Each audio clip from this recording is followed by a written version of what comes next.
저희가 새벽 시간을 통해서 빌립보서에 이어 빌레몬서를 통해서 하나님이 주시는 은혜를 받고 있습니다. 이 빌레몬서는 바울이 골로새라는 지역에 사는 빌레몬이라는 사람에게 보낸 개인적인 서신입니다.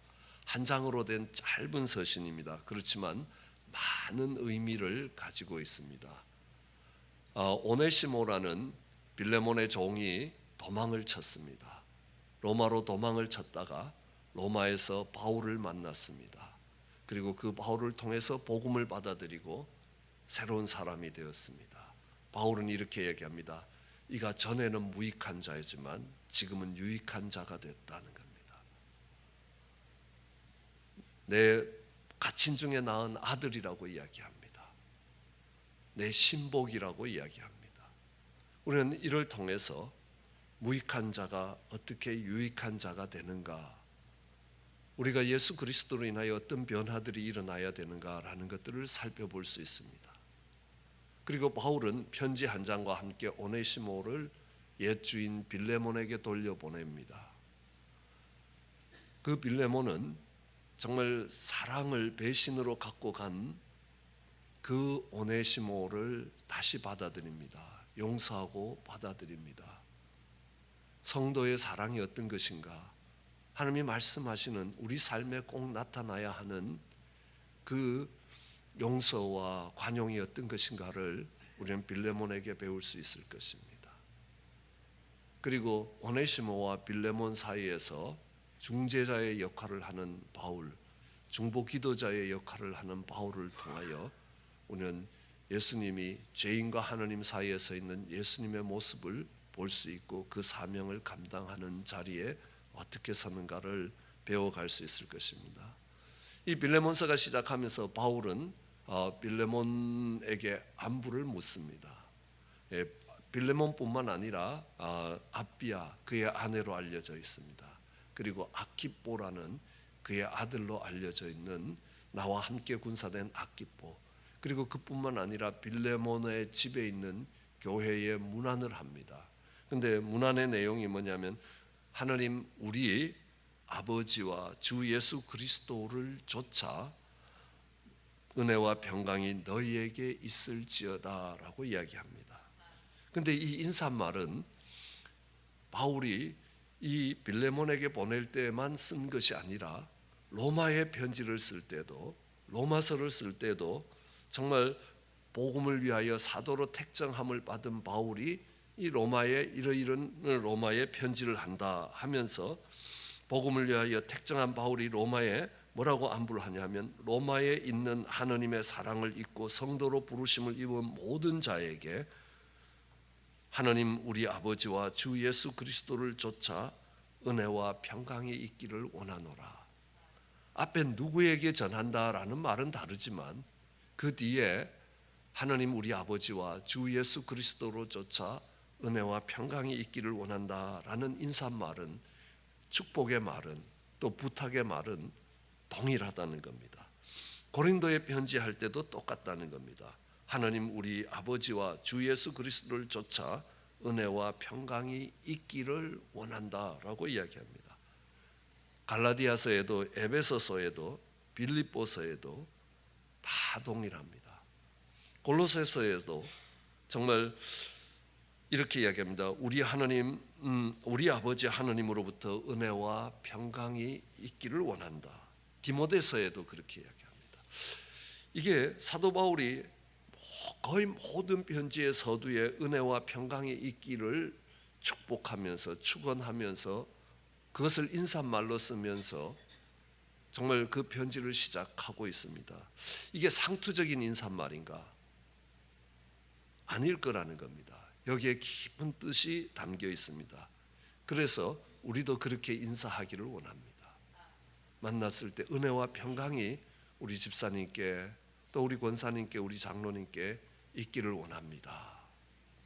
정말 하나님께서 그 은혜와 평강을 집사님 가정에 주시기를 원합니다.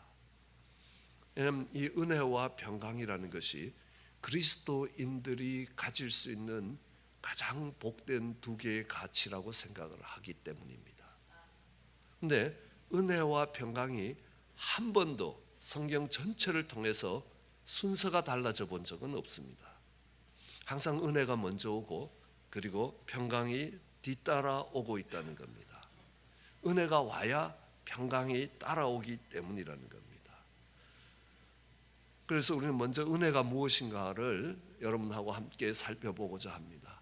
아마 제가 저희 교회에서 기억하는 한 1000번은 했을 거라고 생각이 됩니다. 은혜라는 것은 받을 자격이 없는 자가 받은 선물입니다. 그것을 부모님께 받으면 부모님의 은혜고, 선생님께 받으면 스승의 은혜고, 하느님께 받으면 하느님의 은혜라는 겁니다. 근데 우리는 이 은혜라고 이야기할 때에 정말 선물이라는 것이 중요한 것이 아니라 받을 자격이 없다는 것이 중요한 겁니다. 딸이 와서 아빠 용돈 주세요 하면 20불을 꺼내줍니다. 그럼 딸은 그걸 딱 받아가면서 땡큐 그러는데 입만 땡큐지 절대로 고마운 마음이 아닙니다. 근데 시내 나갔습니다. 정말 늦은 점심을 먹고 나오는데 이 홈리스 한 분이 막 절을 하면서 선생님 저는 아직 점심을 못 먹었습니다. 그런데요 굉장히 죄책감이 들더라고요. 아니 목사는 지금 배부르게 먹었는데 이분은 아직까지 점심을 못 먹었다고. 그래서 지갑에 보니까 10불짜리가 있어서 10불을 꺼내드렸습니다. 그러니까 이분이 10불을 받더니만 되게 놀라는 겁니다. 굉장히 많은 돈을 줬다는 겁니다. 10불이 큰 돈이 아닐지 모르지만 그저 받기에는 적지 않은 돈이라는 겁니다. 고맙다고 인사를 합니다. 계속 인사를 합니다. 그래서 이 주차장에서 차를 몰고 길로 나가는데 백미러로 보니까 아직 떠나는 차 뒤에 계속 인사를 하고 있습니다. 그럼 이 둘의 차이가 뭡니까? 두 사람 다 아무것도 안 하고 선물로 돈을 받아갔습니다. 근데 한 사람은 굉장히 고맙게 생각하고 감사하게 생각하고 은혜를 입었다라고 이야기하고, 한 사람은 좀 더 안 준다고 원망하고 불평하는 겁니다. 받은 선물의 크기가 아닙니다. 저희 딸이 받아간 선물의 크기가 훨씬 더 많다는 겁니다. 그런데 딸은 내가 딸이니까 아빠가 용돈 줘야 된다는 겁니다. 내가 아빠한테 용돈을 받아갈 자격이 있는 딸이라는 겁니다. 받을 자격이 있다고 생각하기 때문입니다. 받을 자격이 없었던 거지는 10불을 받고도 너무너무 고맙고 너무너무 은혜라는 겁니다. 한 끼를 배불리 먹을 수 있게 됐다는 겁니다. 그걸 하나님이 은혜라고 이야기합니다. 그런 하나님의 은혜가 너희에게 있기를 원한다 하고 바울이 축복하고 있습니다. 그런 은혜가 있습니까? 그럼 내가 은혜 받는 순간이 어떤 순간입니까? 대부분 오노님 목사님 말씀에 큰 은혜가 됐습니다라는 것은 어제 저녁에 부부싸움 했는데 목사님이 오늘 우리 아내가 아니면 우리 남편이 틀렸다고 오늘 설교해 주셔서 그게 은혜가 됐다는 겁니다. 내 필요한 것들을 얻었다는 겁니다. 그걸 은혜로 생각하는 겁니다. 아니라는 겁니다. 은혜는 내가 받을 자격이 없는 자가 선물을 받았다는 것입니다. 예, 다윗이 은혜를 받았던 순간은 언제이겠습니까? 물맷돌을 들고 정말 온 이스라엘 백성이 두려워하던 골리앗을 쳐 죽였을 때 그 승리 주시는 그런 선물을 주신 하느님께 할렐루야 하고 나갈 그때가 은혜의 순간이 아니라는 겁니다. 다윗은 왕이 된 후에 자기의 정직한 충실한 부하 우리아의 아내를 범하고 그것을 은폐하기 위해서 그의 부하를 죽였을 때입니다. 그리고 한참이 지난 뒤에 선지자 나단이 다윗을 찾아왔습니다. 그리고 그 일을 통하여 하느님께서 다윗을 꾸짖으라고 이야기를 하시는 겁니다. 우리아를 죽인 다윗이 나단을 또 못 죽이겠습니까? 그 다윗 앞에 가는 나단이 얼마나 겁이 나겠습니까? 어떻게 말해야 되는지요? 그래서 이렇게 이야기합니다. 왕이시여, 우리 백성 중에 이런 일이 일어났습니다. 어느 부자가 있는데 그 집에는 양이 99마리입니다. 그런데 옆집은 양이 1마리밖에 없습니다. 근데 이제 손님이 오자 이 주인이 자기 양을 잡지 않고 옆집에 한 마리밖에 없어서 딸처럼 그 양을 키우는 그 옆집 양을 잡아다가 손님 대접을 했습니다. 이놈을 어떻게 해야 됩니까? 그러니까요, 다윗이 열받았습니다. 아니, 내 나라에 그런 놈이 있다고? 그건 죽어 마땅하다는 겁니다. 반드시 죽을 거라는 겁니다. 국법을 세우기 위해서라도 그를 사형시키겠다는 겁니다. 그랬을 때 나단이 이야기합니다. 그게 왕이십니다. It's you, 당신이라는 겁니다. 왜요? 하느님이 당신에게 많은 것들을 허락하지 않았느냐? 많은 아내들을 허락하지 않았느냐? 더 달라 그러면 하느님이 더 주실 거 아니냐는 겁니다. 그런데 우리 아이 하나밖에 없는 아내를 범하고 그 가정을 망가뜨려 놨다는 겁니다. 그때가 다윗이 은혜를 받는 때입니다. 왜요? 내가 살아있는 것 자체도 하느님의 은혜였습니다. 죽어 마땅했던 자라는 겁니다. 다윗이 은혜를 깨닫는 것은 내가 왕이 될 자격이 없는 자라는 겁니다. 그런데 하나님이 나를 왕으로 세우셨다는 겁니다. 아니, 하나님이 그 생명을 징집하여 데려가셨어야만 될 그 인생이었음에도 불구하고 아직까지 여기에 남겨두신 것이 하나님의 은혜였다라는 것입니다. 은혜라는 것은 많은 선물을 받은 것이 아니라는 겁니다. 내가 얼마나 받을 자격이 없느냐라는 것들을 깨달을 때입니다. 그럼 베드로가 은혜를 받는 자리가 어디겠습니까? 배와 그물을 버려버리고 정말 결단하고 주님을 쫓아 나올 때가 아니라는 것입니다. 가롯 유다를 보면서 예수님이 이야기합니다. 저는 태어나지 않는 게 좋을 뻔했다는 겁니다. 베드로도 아마 그렇게 생각했을 겁니다. 11명의 제자들이 갈릴리 출신의 무식한 사람들이었습니다. 그 중에 집안이 좋은 요한도 있긴 했지만요, 어쨌든 갈릴리 출신입니다. 그런데 유다만 유다 출신입니다. 이미 이름을 보아서 알다시피 유다 출신입니다. 그리고 유다는 무척 똑똑했습니다. 계산도 빨랐습니다. 그런 유다에 대해서 늘 열등감이 있던 베드로가 유다가 안 태어나면 좋았겠다라고 생각하니까 아마 마음이 흐뭇했을 겁니다. 그런데 웬일입니까? 예수님이 사형을 당하는 법정에서 가롯 유다는 은 30냥을 집어던지면서 예수님이 무죄라고 목숨을 걸고 예수님을 변호하고 있습니다. 그런데 자기는 예수님을 모른다고 부인합니다. 두 번째 맹세해서 모른다고 이야기합니다. 세 번째 저주하며 예수님을 모른다고 이야기합니다. 그때 닭이 울었습니다. 그리고 예수님이 그 베드로를 바라보시는 겁니다. 그때 베드로가 깨달은 게 있습니다. 내가 가롯 유다만도 못한 자라는 겁니다. 내가 차라리 태어나지 않았으면 더 좋았을 인생이라는 것이 깨달아졌습니다. 그때를 은혜라고 이야기합니다. 주님께 많은 선물을 받은 때가 아니라는 겁니다. 내가 받을 자격이 없는 자라는 것들을 깨달을 때 오는 것이 은혜라는 겁니다. 그 은혜를 받으면 우리에겐 반드시 감사가 오게 돼 있습니다. 내가 받아야 될 것보다 더 받고 있기 때문에 감사가 오는 겁니다.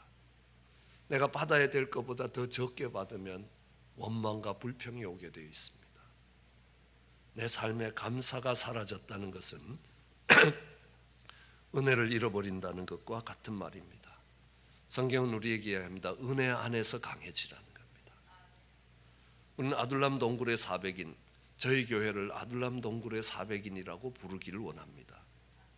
정말 빚진 자, 마음이 원통한 자, 정말 환난당한 자, 저희 아름다운 교회의 버전으로는 지지리도 못난 사람들, 받을 자격이 없는 사람들, 그들에게 하느님이 정말 영원한 생명을 주시고 하나님의 자녀 삼으신 은혜를 입은 자들이라는 겁니다.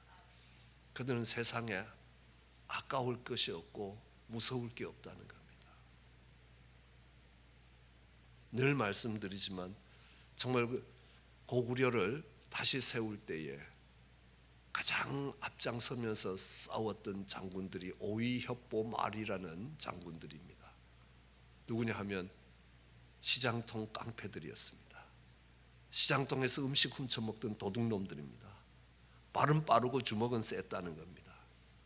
주몽이 왕궁에서 쫓겨나서 거린 생활을 할 때의 친구들이었습니다.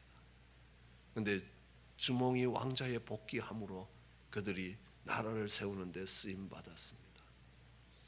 중국은 철로 무기를 갖고 있었고 고구려는 청동기로 갖고 있었습니다.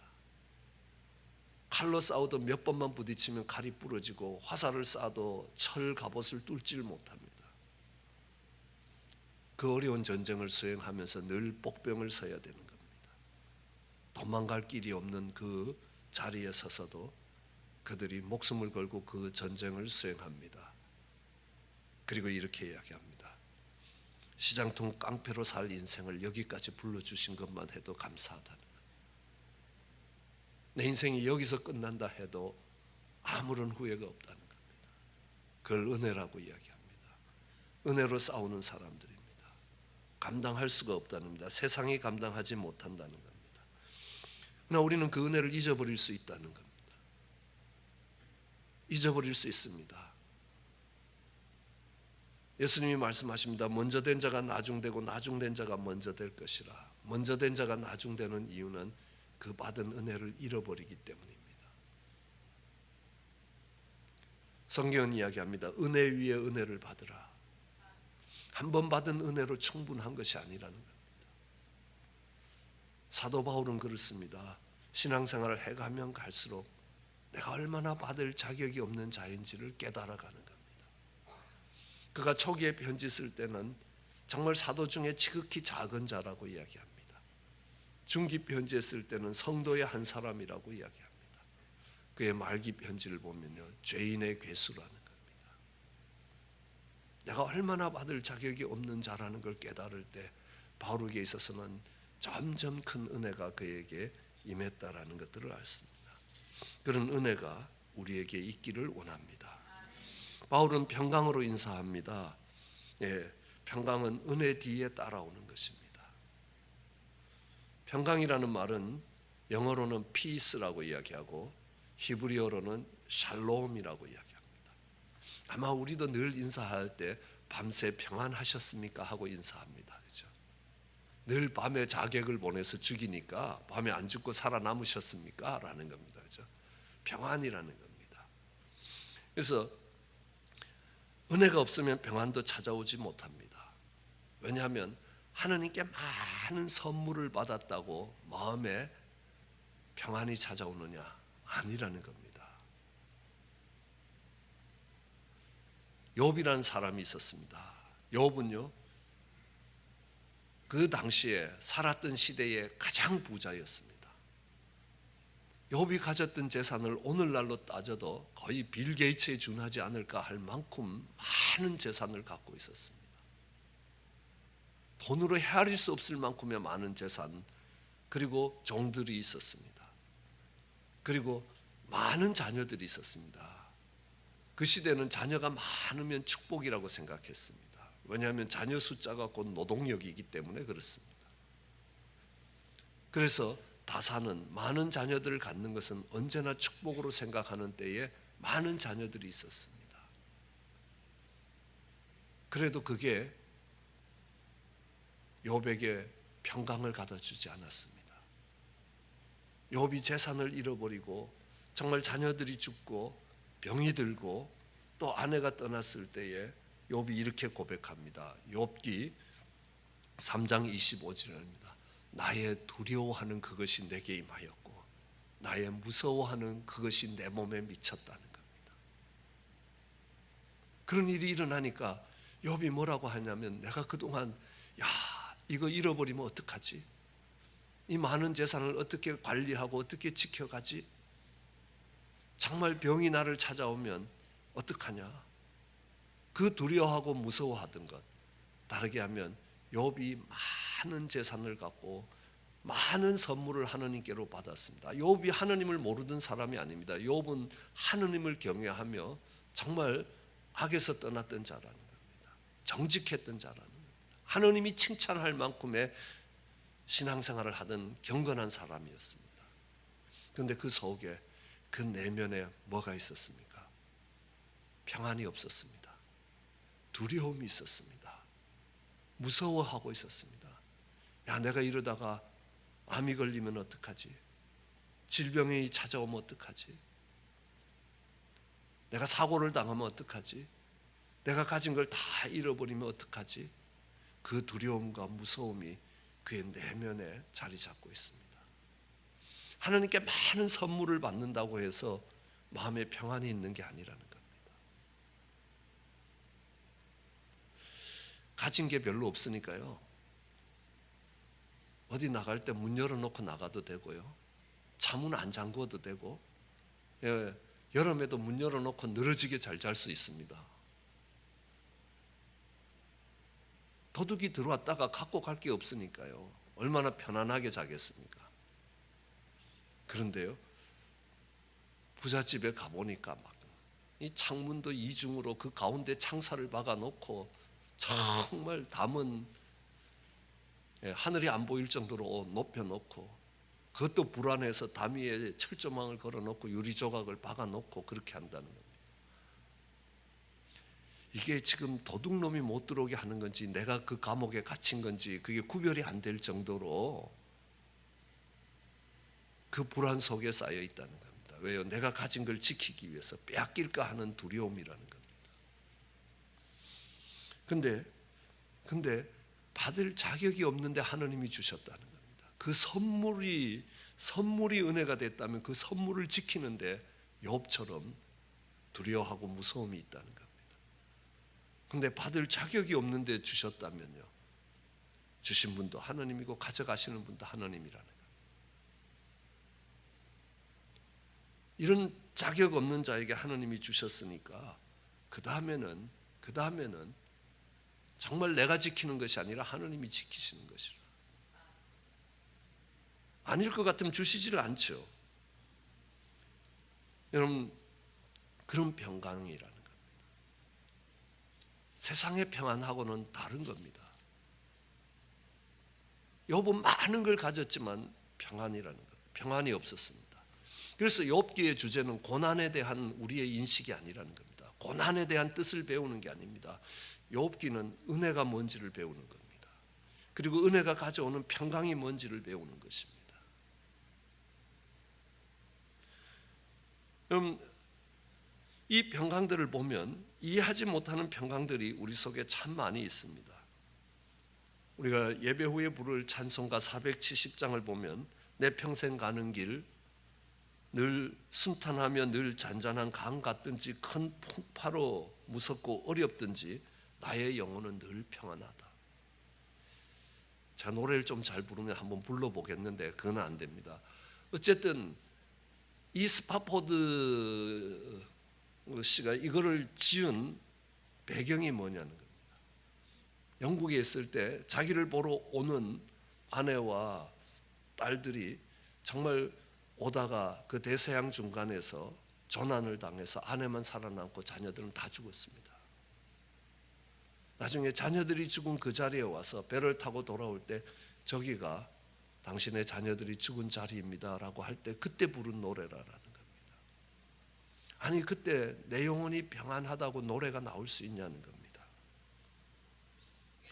다윗을 보면요, 아들 압살롬이 칼을 들고 왕자리에 일찍 자리를 빼앗겠다고 반란을 일으켰습니다. 도망을 가야 했습니다. 신발을 신지 못하고 요단강을 건너갔습니다.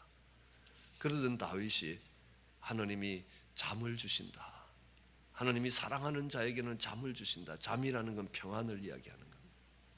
쉼을 주신다는 겁니다. 아니, 아들이 죽이겠다고 칼을 들고 쫓아오는 그 상황에서, 그 다급한 상황에서도 늘어지게 잘 수 있습니다. 베드로는 내일이 사형당하는 날인데도요, 그 감옥에서요 늘어지게 자다가 천사가 깨워도 잠이 깨질 않는 겁니다. 우리 같으면요 불안해서 못 견딜 거라는 겁니다. 다윗은 내가 사망의 음침한 골짜기를 지나갈지라도 여호와께서 나의 목자가 되니까 내게 아무 두려움이 없다는 겁니다. 평안함이 있다는 겁니다. 기생 라합을 보더라도 그렇습니다. 히브리서 11장 31절에 보면요, 믿음으로 기생 라합은 정탐꾼을 평안히 영접하였으므로 순종치 아니하는 자들과 함께 멸망치 않았다는 겁니다. 이 기생 라합은 정탐꾼을 평안히 영접했다는 겁니다. 스파이들이 여리고성에 둘이 들어왔습니다. 이스라엘 군대에서 보낸 스파이 둘이 여리고성에 들어왔는데 이 라합이 숨겨줬습니다. 근데요, 여리고의 군사들이 와서 스파이가 들어왔다는 보고를 받았다는 겁니다. 이 집에 왔다는 이야기를 들었다는 겁니다. 그러면서 그 집을 수색하기 시작합니다. 저기 농사를 짓고 세우는 그 단 위에다가 단 속에다 숨겨놨는데 이제 들키면 죽음입니다. 그런데요, 기생 라합이 평안히 영접했다는 겁니다. 간이 콩알만해지고 콩닥콩닥 뛸 텐데 평안히 영접했다는 겁니다. 이런 평안이 뭡니까? 세상이 줄 수도 없고 세상이 빼앗아갈 수도 없는 평강이라는 겁니다. 예수님이 그렇게 말씀하시지 않습니까? 요한복음 14장 27절에 평안을 너희에게 주노니 끼치노니 곧 나의 평안을 너희에게 준다. 내가 너희에게 주는 이 평안은 세상이 주는 것과 다르다는 겁니다. 그러니까 근심하지 말고 두려워하지 말라. 왜요? 우리는 세상을 살아가면서 양같이 자기를 지킬 것이 아무것도 없는 연약한 인생이 험악한 광야길을 걸어가다 보면 사나운 짐승들도 만나고 어려운 환경들도 만나게 되는 겁니다. 불안하고 두려울 수밖에 없다는 겁니다. 그렇지만 하느님이 주시는 평안을 가지면 그것은 세상이 주는 평안하고 다르다는 겁니다. 그럼 세상의 평안은 어떻겠습니까? 내가 많은 돈을 가지면 평안할 것 같습니다. 그런데 가져보면요, 그것이 평안이 안 된다는 겁니다. 내가 무엇인가를 하면 평안이 될 거라고 생각하는데 안 된다는 겁니다. 주님이 주시는 평강은 어떤 겁니까? 세상이 줄 수도 없고 빼앗아 갈 수도 없는 그런 평강이라는 겁니다. 하나님이 그런 평안을 이야기합니다. 우리가 세상이 주는 평강을요,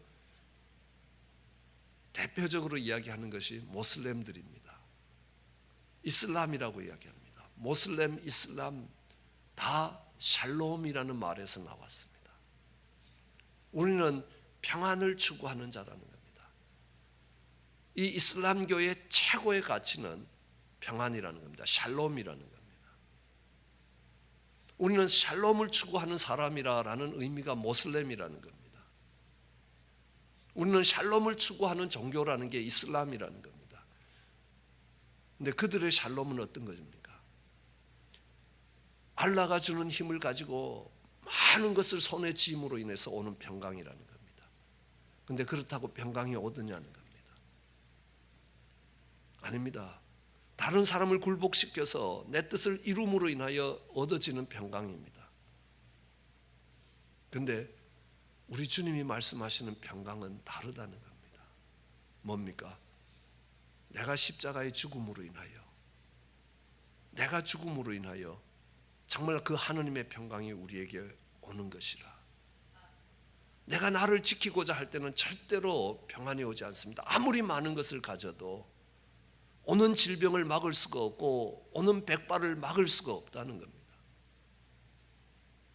그렇지만 그 삶을 하나님께 맡길 때, 내가 죽고 하나님이 나의 주인이 되실 때 내게는 평강이 오는 겁니다. 그러므로 하나님의 나라는 평강이라고 이야기합니다. 로마서 14장 17절을 보더라도 하나님의 나라는 먹고 마시는 데 있는 것이 아니라 오직 성령 안에서 의와 기쁨과 평강이라고 이야기합니다. 이런 평강입니다. 어떤 평강이냐고요?